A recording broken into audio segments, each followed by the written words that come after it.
बिस्मिल्लाहिर्रहमानिर्रहीम। नाज़रीन, मैं हूं जावेद बलोच और उम्मीद है आप लोग खैरियत से होंगे। इलेक्शन की गहमा गहमी अरूज पर पहुंच चुकी है और सिर्फ चंद दिन बाकी रह गए हैं 8 फरवरी को, और 8 फरवरी का दिन आने वाला है। अवाम ने फैसला करना है कि वो किसके साथ खड़ी है।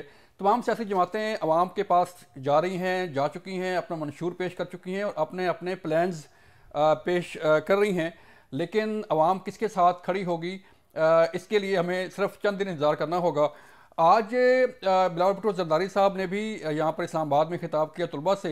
उसके वाले से एक बड़ा अहम सवाल उनसे हुआ कि क्या आपने जो है वो नई सोच तो आपने लेके आ रहे हैं, लेकिन क्या आपका जो प्लान था रोटी कपड़ा और मकान का, क्या उसे आपने छोड़ दिया है? ये बड़ा अहम सवाल था, इस पर भी बात करेंगे। और फिर हम बात करने जा रहे हैं, आज सैफर केस की भी समाअत हुई अडयाला जेल में और वहाँ भी बड़ा माहौल कशीदा था, उस पर भी बात करेंगे। और जो सियासी गहमा गहमी है, हुकूमत किसकी आ रही है, अपोजिशन में कौन बैठेगा, ये सारी चीज़ें आज के प्रोग्राम में हम डिस्कस करने जा रहे हैं। हमारे साथ मौजूद हैं हमारे मेहमानों में सेंटर ओन अब्बास पब्बी साहब हैं तहरीक इंसाफ से, शुक्रिया सर हमें वक्त देने का। राना एहसान अफजल साहब हैं रहनुमा पाकिस्तान मुस्लिम लीग नून से, उनसे बात करेंगे। और फिर शर्मिला फारूकी साहबा से भी बात करेंगे, पीपल्स पार्टी की रहनुमा हैं, उनसे बात करेंगे और पूछेंगे कि बिलावल साहब का जो मंशूर है वो किस हद तक कामयाब जा रहा है। सबसे पहले मैं चलता हूँ ओन साहब, आपकी तरफ आऊँगा। सर मुझे बताइएगा कि तहरीक इंसाफ के उम्मीदवार सारे जो हैं वो आज़ाद हैं और ये कहा जा रहा है कि इनमें से कई उम्मीदवार जो जीतेंगे वो शायद तहरीक इंसाफ का साथ ना दे सकें। तो क्या तहरीक इंसाफ ने कोई ऐसी प्लानिंग की है कि जो लोग आपके साथ अब खड़े हैं वो कल भी खड़े हों, जो जब वो जीत के असम्बली पहुंचेंगे? जावेद खान साहब, जैसे कि आपको पता है कि जिस किस्म का माहौल इस इलेक्शन में बना हुआ है तहरीक इंसाफ के खिलाफ, और जिस तरीके से एक कार्रवाई हमारी जमात के खिलाफ चल रही है, चीजें कोई नॉर्मल नहीं है। मैं आपको सिर्फ मिसाल देता हूं कि पहले 1.5 माह से हम पे पाबंदी थी कि आपने जलसे नहीं करने, आपने रैलियां नहीं निकालनी, खान साहब की फोटो नहीं लगानी, तहरीक इंसाफ का झंडा नजर नहीं आएगा, कॉर्नर मीटिंग्स नहीं होगी। हमारे तमाम जितने भी उम्मीदवार थे उनको हिरासा किया जा रहा था कि आप हल्कों में नहीं आ सकते थे। कल खान साहब ने ऐलान किया था रैली निकालनी। कल जिस तरीके से पूरे पाकिस्तान में एक मजाका खेज किस्म का माहौल बनाया गया कि जनरल इलेक्शन का माहौल है, पाकिस्तान की सबसे बड़ी पॉलिटिकल पार्टी वो रैलीज निकालने के लिए उसके जब वर्कर्स सड़कों पे आए तो वर्कर्स तो जितने थे उससे ज्यादा पाकिस्तान में पंजाब पुलिस निकल आई।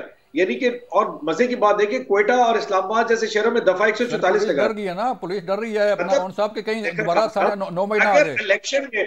अगर इलेक्शन में रैलियां नहीं निकलेंगी, अगर इलेक्शन में तकरीरें नहीं होंगी, आप कॉर्नर मीटिंग्स नहीं करेंगे, तो फिर अवाम को आप मंशूर कैसा पहुंचा रहे हैं? ये तमाम जमातें जो अपना अपना मंशूर कल पेश कर रही थी, कोई इनसे एक सवाल पूछ ले, क्या इस पाकिस्तान में अवाम को आजादी है कि वो अपनी मर्जी से किसी को वोट डाल सके? अब आपने, हम सुप्रीम कोर्ट चले गए, हमारा बल्ला खत्म हो गया जी। फिर हमने आजाद लोगों को कह दिया कि ये पाकिस्तान तहरीक इंसाफ के कारकुन। अब 8 तारीख को जो शख्स उस वक्त तीर और शेर के अलावा जीत रहा होगा वो यकीनन इमरान खान के नजरिए पे जीतेगा। अगर 9 की सुबह उनको गधे अपना भेड़ भेकरी की तरह उनको हाँक कर इस पॉलिटिकल जमात में भेज दे, उधर जमात में, तो जमहूरियत के साथ कैसा मजाक होगा? और मैं आपको ये बता दूं, इन लोगों की सोच है कि शायद क्योंकि शेर पे और तीर के ऊपर इतने लोग ना जीत सके जितने आजाद जीतने जा रहे हैं, तो इन लोगों को उठा लिया जाएगा। ऐसा नहीं होने लगा। देखिए, जो लोग हल्कों से इमरान खान के नाम पे वोट लेके आएंगे, 30% उम्मीदवार जो है वो मोर देन 30% उम्मीदवार आजाद खड़े हैं। किसके? मैं आपको बताऊं, हमारे तो खैर 100% ही आजाद खड़े हैं जी। हमारे पास निशान पल्ला तो है नहीं ना। हमारे पूरे पाकिस्तान में 950 उम्मीदवार इस वक्त जिनको हमने टिकट जारी किया है, वो सारे डिफरेंट निशानों पे खड़े हैं। लेकिन मैं बता दूं, 9 फरवरी को यह कहना कि उनको उठा के इधर की गाड़ियों में डाल के और किसी जमात में महान दिया जाएगा, ऐसा होने नहीं लगा। और एथिकली क्या इन जमातों को सूट करता है कि इमरान खान के नाम पे कोई वोट लेके आए? क्या उस उम्मीदवार को सूट करता है कि इमरान खान पे वोट लेके आए और उसके बाद कहीं चला जाए?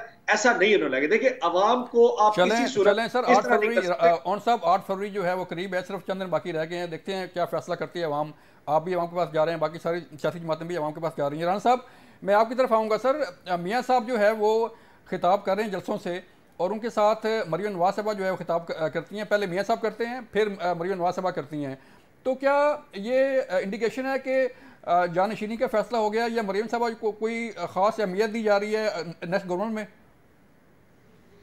बिस्मिल्लाहिर्रहमानिर्रहीम। देखिए, डेफिनेटली मरियम साहिबा की अहमियत तो उन्होंने, जब वो पीडीएम की मूवमेंट को लीड कर रही थी, उन्होंने तब भी दिखा दी थी। और मरियम साहिबा जो है, जब चीफ कोऑर्डिनेटर बनी पीएमएलएन की, तो वो इसी वजह से बनी कि उनका जो रोल रहा ऑपोजिशन के अंदर जब सब गिरफ्तार थे, चाहे मियां नवाज शरीफ जो थे वो थे, या शहबाज शरीफ साहब थे, या हमजा भी जो था वो भी जेर एताब था, तो मरियम नवाज ने पार्टी को लीड किया। तो उनकी एक खास अहमियत तो है और रहेगी। और डेफिनेटली अब वो पार्लिमानी पॉलिटिक्स में आ रही हैं, दोनों नेशनल और प्रोविंशियल असेंबली की सीट्स के ऊपर वो इलेक्शन लड़ रही हैं, तो उनको एक अहम रोल दिया जाएगा, इसमें कोई शक नहीं है। नहीं, नॉर्मली ऐसे होता है ना कि जो सीनियर, जैसे मियां साहब पहले खिताब फरमाते थे कि लास्ट में मियां साहब खिताब होता था, अब जो है वो मरियम साहब लास्ट में खिताब करती हैं। मैं इसलिए पूछ रहा जी था। बिल्कुल, उनको अहम रोल उनको दिया जाएगा और इसका फैसला मियां नवाज शरीफ और पार्टी की क़यादत करेगी। लेकिन इसके ऊपर अभी हतमी फैसला नहीं हुआ, जब वो वक्त आएगा तो वो फैसला भी अनाउंस कर दिया जाएगा। लेकिन आप ठीक कह रहे हैं कि वो अहम रोल बिल्कुल उनको मिलेगा। जी, तो राणा साहब, अगर हमारी एक चैलेंज दिया गया था बिलावल साहब की तरफ से कि वो मुनाजरे का चैलेंज मियां साहब को उन्होंने दिया, लेकिन मियां शहबाज शरीफ साहब ने उन्हें जवाब दिया कि आप जो है वो मुनाजरे की बजाय सिंध का मुआयना करा देते। तो क्या कोई ऐसी शख्सियत नहीं है, मियां साहब या शहबाज शरीफ साहब या मरियम साहबा जो है वो बिलावल के साथ बैठ जाएं किसी टॉक शो में और अपना मंशूर बयान करें, वो अपना मंशूर बयान करें, कौन देखे कौन क्या कर रहा है? देखिए, मंशूर तो हम बयान कर रहे हैं, मंशूर तो अब आ चुका है, लाएमल भी आ चुका है, 32 शोबों पे आ चुका है, और कोई ऐसी बात नहीं है कि चैलेंज जो है वो हम एक्सेप्ट करें या ना करें। बात ये है कि ये तो अवाम पूरी देख रही है कि किस जमात की क्या परफॉर्मेंस रही, और आगे भी जो लोगों ने 15 साल हुकूमत की एक सूबे के ऊपर, उसका आप किसी शहर का जो है वो कंपैरिजन आप पंजाब के किसी शहर से कर लें तो आपको पता चल जाएगा कि किसका जो है वो मंशूर कामयाब रहा और किसने जो है कितनी डिलीवरी दी और परफॉर्मेंस दी।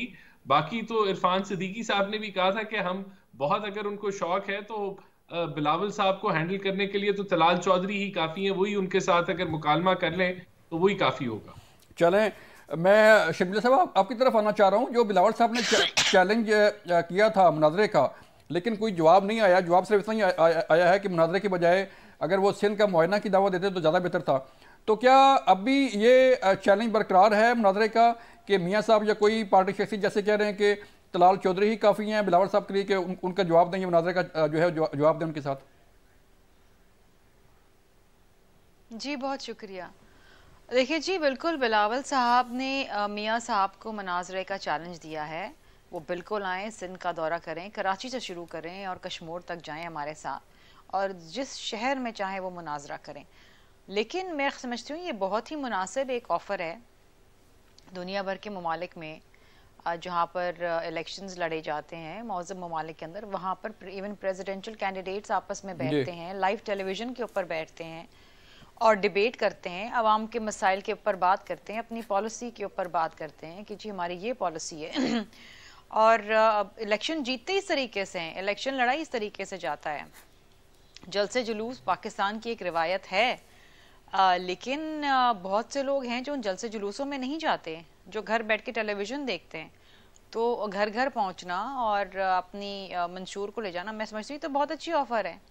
पता चल जाएगा कि जी कौन जो समझते हैं कि जी अगर उनकी उम्र है और उनका एक्सपीरियंस है और सामने एक नौजवान है और उसके क्या ख्यालात है, उसका क्या मंशूर है, दूसरी तरफ एक दूसरी जमात है जिसका एक सीनियर लीडर है, उसके क्या मंशूर है, और वो पाकिस्तान को किस तरीके से आगे लेके जाना चाहता है। देखिए लोग भी जानना चाहते हैं। मैं समझती हूँ it's a very healthy competition और बड़ी हेल्दी डिबेट होगी, लेकिन वो शायद इसके लिए तैयार नजर नहीं आ रहे। तो उन्होंने मुआयने की बात की है कि सिंध का मुआयना करा देते, इससे बेहतर था कि तो पीपल्स पार्टी है सिंध इस काबिल है कि मुआयना हमने तो मना बिल्कुल भी नहीं किया।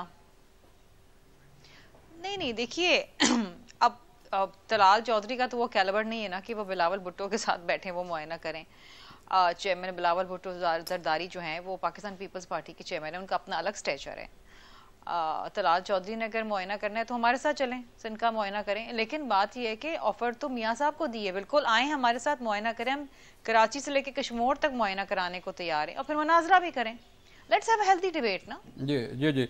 लेकिन मैडम एक और बड़ी तशवीशनाक बात सामने आई कि बिलावल साहब ने पिंडी में लियाकत बाग में मोहतरमा बेनज़ीर भुट्टो शहीद की जाए शहादत पे जलसा किया, लेकिन बड़ी अजीब सूरत हाल थी कि कुर्सियाँ खाली थीं, कारकुन नहीं थे, और बिलावल साहब शायद इसीलिए जो है वो विद इन 10 मिनट्स जो है वो अपनी स्पीच करके वापस चले गए। आपको न जाने क्यों मजमा नजर नहीं आया, बिलावल भुट्टो जरदारी साहब जहां जहां जा रहे हैं, जिधर उनका जलसा हो रहा है, जहां पर हो रहा है, वहां उनको बड़ी पजीराई मिल रही है। और बिलखुसूस लाहौर के अंदर जिस हल्के से वो खड़े हुए हैं, वहां पर तो उनको जिस किस्म की पजीराई मिली है, जिस किस्म का सपोर्ट सामने आया है, तो हम तो समझ रहे हैं कि वो तो बड़ी लीड के साथ वहां से जीतेंगे। बिलावल भुट्टो जरदारी वो वाहिद लीडर हैं जो हर सूबे में जा रहे हैं, हर शहर में जा रहे हैं, दिन में 2 जलसे करते हैं अपना मंशूर सबसे पहले लेकर आए, और वो मंशूर जिसमें आवाम के मसाइल की बात है और उसका हल भी दिया है जी। मैं तो समझती हूँ कि इस वक्त कोई दूसरी जमात है ही नहीं मैदान के अंदर जिसके इतने बड़े जलसे सारे सूबों के अंदर हो रहे हैं, चाहे वो बलूचिस्तान हो, चाहे वो बिल्कुल बिल्कुल बिलावल साहब के जो जलसे हो रहे हैं वो हर जगह जा रहे हैं, पे बात करते हैं, इस पे मंशूर पे भी बात करते हैं। मुझे एक ब्रेक के लिए कहा जा रहा है, मिलते हैं ब्रेक के बाद।